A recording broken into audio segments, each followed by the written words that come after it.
ඔන්න ඉතින් සුපුරුදු පරිදි මගේ උදෑසන ආහාර වේල හදාගන්න තමයි මේ ලෑස්ති වෙන්නේ. අඩුම කුඩුම ටිකත් එකතු කරගෙන මං ඉතින් අද හදන්න යන්නේ සෑන්ඩ්විච් එකක්.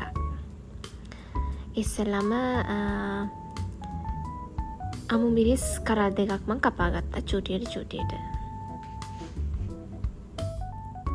ඊළඟට ලූණු, ඊළඟට අලිකට පේර, ඊට පස්සේ මෙන්න මේ ලෙටස් අරගත්තා සෑන්ඩ්විච් එකට බේස් එකට දාන්න. ඊළඟට ඔය ටික ඔක්කොම චොප් කරගත්තා.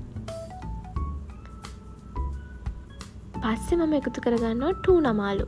මේ tuna can tuna, ස්මෝක්ඩ් can tuna. Tuna sandwich එකක් තමයි හදන්න යන්නේ.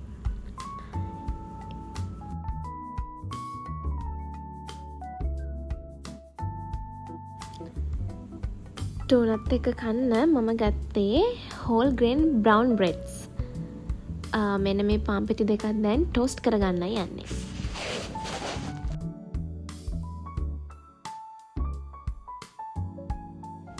ඊළඟට හදන්න යන්නේ මගේ මෝර්නිංగ్ ඩ්‍රින්ක් එක. මං හදන්න යන්නේ අද මාචා ලතේ.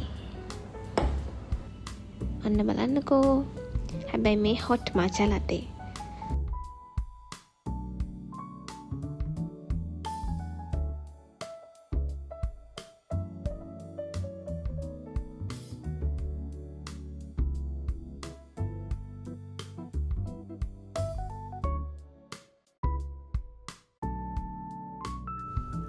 එහෙනම් ඉතින් මගේ උදෑසන ආහාර වේල රස විඳින්නයි තියෙන්නේ.